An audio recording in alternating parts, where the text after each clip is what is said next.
俄军兵力损失濒临界点，普京会不会进行2次动员？乌俄战争进入第5年，俄罗斯的兵力已经捉襟见肘。美欧情报机构与各大智库发现了一个问题：俄罗斯武装力量正面临开战以来最大的危机，兵力供需彻底失衡。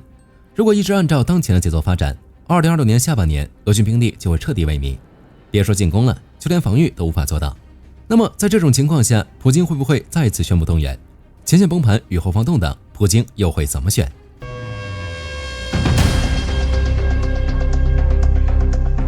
现在的乌俄前线不是2战那种大兵团冲锋了，天空被乌克兰高精度无人机铺满，地面是全线覆盖的中程精确火力网。在这种地体的降维打击下，俄军前线的折损率一直处在一个极其离谱的高位。根据2026年上半年的评估数据，俄军每个月阵亡加上重伤失去的战斗力人数在3万到3万5千人之间，损失一天比一天多，招募人数却大幅下滑。前2年俄罗斯靠着高薪征兵补足了兵源，只是这个招募系统在超负荷运转了几年后已经被彻底榨干了。进入2026年第1季度，俄罗斯全国新签军事合同的人数出现了开战以来的首次断崖式暴跌，同比直接萎缩了大约 20%。 乌克兰情报机构与德国外交关系协会等独立机构互相印证过，2026年前3个月，俄罗斯全境大概只签了70500到71216份新征兵合同，平均下来每个月新增的兵员也就勉强凑个 2.35万到 2.37万人，前线每个月消耗掉3万多人，大后方每个月拼死拼活只能招来2万多人，里外里一算，每个月净亏损大几千人，1季度下来就会累积产生3万人以上的兵力赤字。面对这种天文数字的消耗，基辅情报部门以及华盛顿战略与国际研究中心等美欧智库都得出了一个结论：如果这个伤亡率降不下来，2026年下半年俄罗斯将被迫进行第2次强制动员，否则别说发动进攻了，就是想在长达1000公里的战线上防守，俄军都凑不出足够的人手。俄罗斯国内的主战派和军事博主也急眼了，集体陷入悲观。如果没有新一轮的全国大动员，或者战术上搞出什么黑科技大变革，眼下手头这点兵力最多也就是维持个僵局。甚至有不少俄罗斯博主在网上呼吁，别搞事了，赶紧全线转入全面防御。那么在当前的乌俄战线，俄兵现状如何？克宫真的招不到炮灰了吗？现在的俄罗斯正常渠道的确招不到炮灰，就像我们前面聊到的那样，为了招炮灰，克宫一直在玩隐性动员。简单来说就是拿钱砸，用高薪诱惑那些俄罗斯底层民众。到了2026年，这套已经行不通了。这几年俄罗斯各地政府为了抢壮丁，签字费一路狂飙，到了2025年底，有些地方撑不住了，想把入伍签字费降到联邦最低标准的40万卢布，结果合同兵数量直接断崖式下跌，这一下把地方官急坏了。到了2026年1月，朱瓦什、达达斯坦这些地方咬着牙把签字费直接干到了210万到250万卢布，折合下来大概3.2万美元啊！但是没用，2026年1季度招兵还是暴跌了 20%。 穷归穷，大家都不傻，给再多钱也得有命花才行。能够被金钱和免战诱惑的底层穷人，这几年已经被当成耗材抽得差不多了，哪还有人自愿去当炮灰？这招行不通，克宫又换了一个办法。2026年5月，普京签了一份债务免除法令，这份法令简直疯狂，只要你在2026年5月1日之后签1年期的入伍合同，不管你之前欠了银行多少钱，只要是不超过1000万卢布，大概14万美元，国家直接给你一笔勾销，连你老婆欠的钱都一起免了。只是把这些人的债务给免了，银行的坏账找谁报销？这直接把烂摊子甩给了国内的金融机构。俄罗斯银行本来日子就不好过，现在更是雪上加霜，不良贷款率直接飙升。结果如何？我们拭目以待。除了这些，克宫把大学生骗去当天线宝宝。俄罗斯教育部和国防部给全国的高校下达了硬性指标，要求2026年每个学校必须确保 0.5% 到 2% 的男大学生签入伍合同，大概要招募 7.6万人。学校领导为了保住自己的乌纱帽，只能对着学生威逼利诱。你要是挂科了，或者本来就要被劝退的，学校直接找你谈话。那小伙子，要么现在卷铺盖滚蛋，出门就被强制拉去当兵，要么主动签一个1年期的合同，加入无人系统部队，学校给你保留学籍。军方更是搞了一堆骗人的宣传册，跑去忽悠这些年轻人。你签1年就在大后方吹着空调操控无人机，绝对安全，回来不仅学费全免，还是国家英雄。只是等这些大学生稀里糊涂签了字，俄罗斯军方不管你是学计算机的还是学经济的，前线现在缺的是步兵。大批满怀希望的大学生入伍没几个星期，直接被剥夺了无人机操作员的身份，一人发把枪当成灰色炮灰编入步兵突击队，一脚踹到了战斗最惨烈的前沿阵地。到了2026年4月，媒体首次曝光了在校大学生合同兵在前线阵亡的案例，军方的谎言彻底破产。常规渠道不行，非常规渠道的炮灰也快被薅秃了。大家应该还记得前2年大出风头的监狱囚犯兵，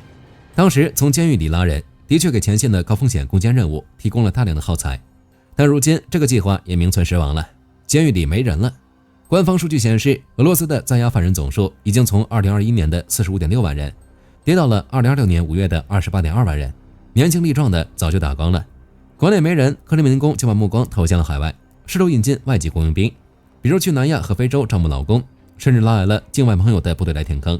办法听着挺唬人，实际操作起来非常拉胯。俄军兵力上的亏空也影响到了乌俄战线。火力军已经聊了很多次了，俄军的战术就一个，靠着不间断的人海突击冲击乌克兰防线。只是随着乌克兰确立无人机的绝对统治力，再配合欧洲援助的精准打击武器，俄军的大兵团集结地成了活靶子，传统的人数红利被严重稀释。这种兵力耗竭传导到战场上有2个非常直观的表现。在进攻端，现在俄军基层的步兵班、排、连长期处于严重缺编的状态，原本10个人的班现在可能就剩3、5个，再加上基层指挥官、士官和青年军官伤亡惨重，现在的俄军已经基本失去了发起大规模战役突破的能力，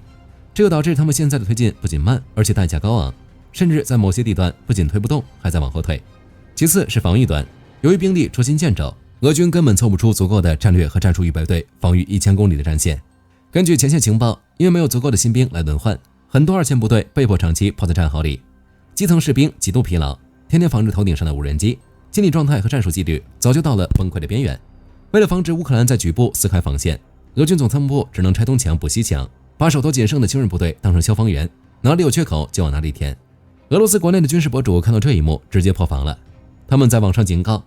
如果再不搞一次大规模兵员补充，连现有的防线都守不住了。面对这个局面，克宫被逼到了死角，想要保住占领的地盘，甚至还想往前推，实施更大规模的强制性军事动员是唯一的军事解法。如果不这么干，战线随时有大面积崩盘的风险。不过就火力军来说，普京不想也不敢进行动员。普京不愿意宣布第2次动员的原因其实很简单，2022年9月搞了那次部分动员，给俄罗斯的社会和经济留下的心理阴影实在是太大了。那次动员的初衷是紧急征召30万预备役人员，但这件事违背了克宫之前宣称的特别军事行动不会影响老百姓的日常生活。一旦动员令下达，战争敲响了每个普通俄罗斯人的家门。在社会层面，各地征兵办为了完成 KPI 搞得鸡飞狗跳，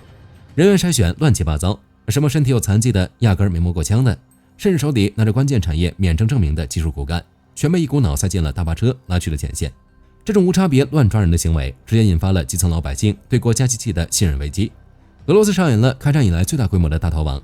保守估计，在短短几个星期内，有超过26万名青壮年男子拎着行李箱就往边境跑。格鲁吉亚、哈萨克斯坦、芬兰、土耳其，只要能跑出去，哪里都行。边境口岸被堵得水泄不通，自行车都炒到了天价。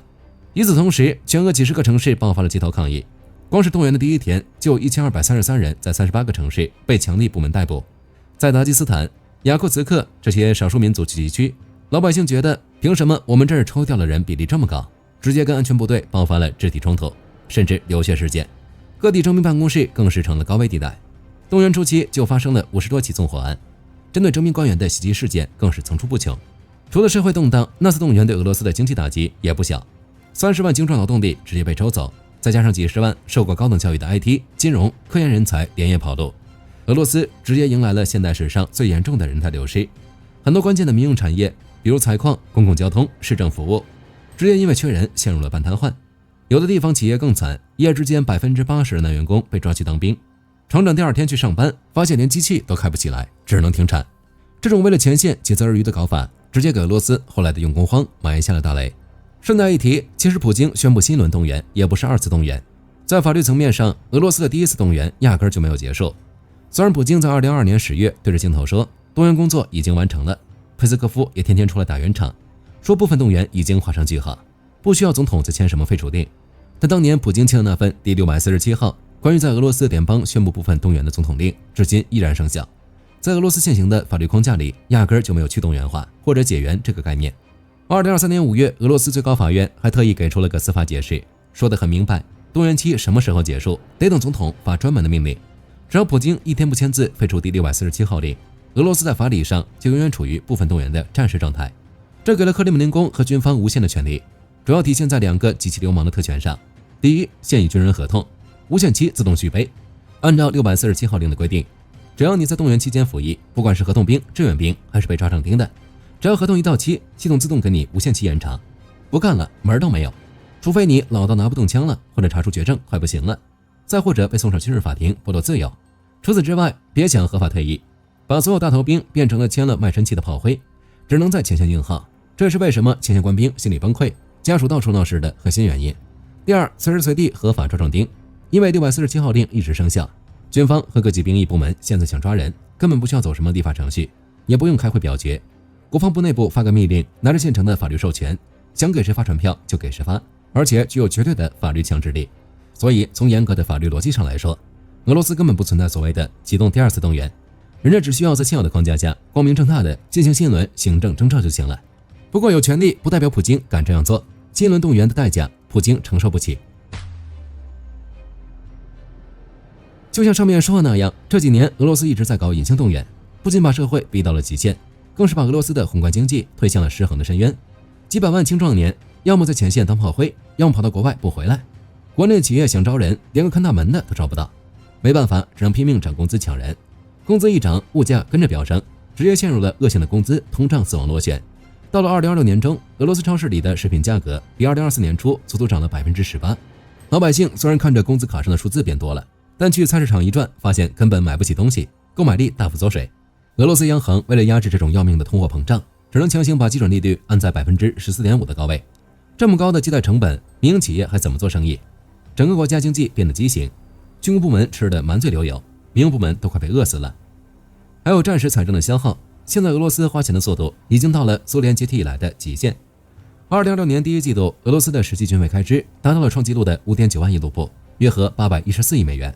比去年同期暴涨了近 30%。 也就是说，国家现在的预算里，每花出去2块钱，就有1块钱是直接扔进战场听响的。算下来，这台战争机器每小时要烧掉27亿卢布，每天就是650亿卢布。这一天的开销相当于俄罗斯一个普通州，比如诺夫哥罗德州整整1年的财政预算。钱花得多，挣的却少了。2026年前5个月，俄罗斯财政总收入不到15万亿卢布，支出却将近21万亿，赤字直接飙升到了6万亿卢布，这是2025年同期的2倍，而且前5个月就把政府的1年赤字指标超出了 60%。 屋漏偏逢连夜雨，欧洲最近加大了对俄罗斯卖油的影子舰队的打击，乌克兰的无人机又天天追着俄罗斯境内的炼油厂炸，导致前5个月俄罗斯的油气核心收入暴跌了 30%。 国内经济拉胯，社会风气紊乱，在这种情况下，普京不敢搞公开大动员，政治风险太高，一旦再来一次，莫斯科和圣彼得堡的精英阶层绝对要集体出逃，到时候俄罗斯就真离解体不远了。所以普京不会傻到在电视上发表什么动员演讲，而是悄悄的来，先准备好动员的条件，之后逐步征兵。比如修改征兵的时间，从2026年1月1号起，俄罗斯直接把以前只有春季和秋季才征兵，改成了全年无休征兵制。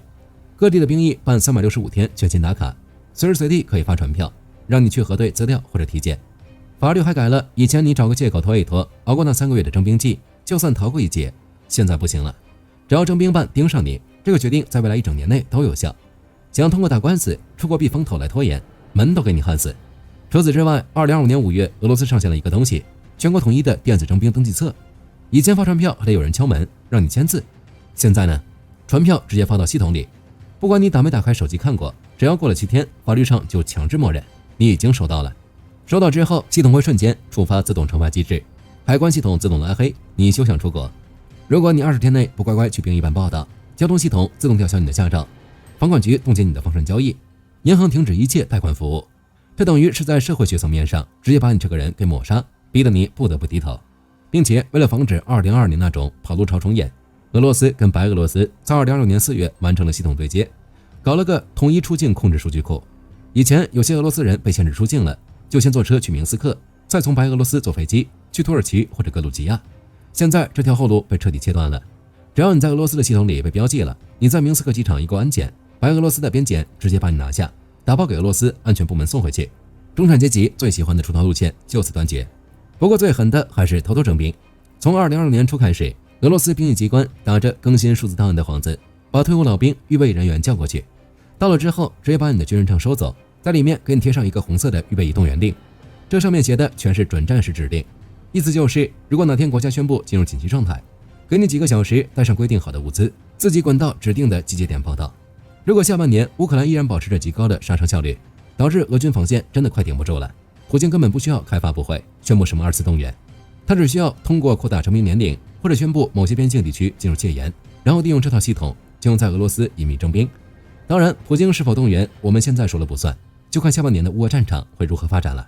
好了，本期视频到这儿就结束了。大家觉得普京会不会启动新一轮动员？可以在视频下方留言，大家一起讨论。最后不忘记点赞关注，我是火力军，下期见。好的，各位观众朋友们，我们频道一直在聊真实的军事资讯和武器装备，后台也经常有朋友问，有没有值得推荐的入门级模型？今天就和大家分享一款近期接触到的产品。首先，它的外形还原度做得相当不错，比例准确，武器上的一些关键细节和标识也都有体现，材质也说得过去，打在手上有不错的分量感。其次，它具备一定的可动性，对于理解基础操作原理有一定帮助，让它不仅是个静态摆件。综合它的做工和可玩性来看，价格确实比较亲民。对于想入门模型收藏，或者单纯想在桌上贴一个摆件的朋友来说，是一个性价比很高的选择。商品链接已经给你们上了，感兴趣的朋友可以自行了解。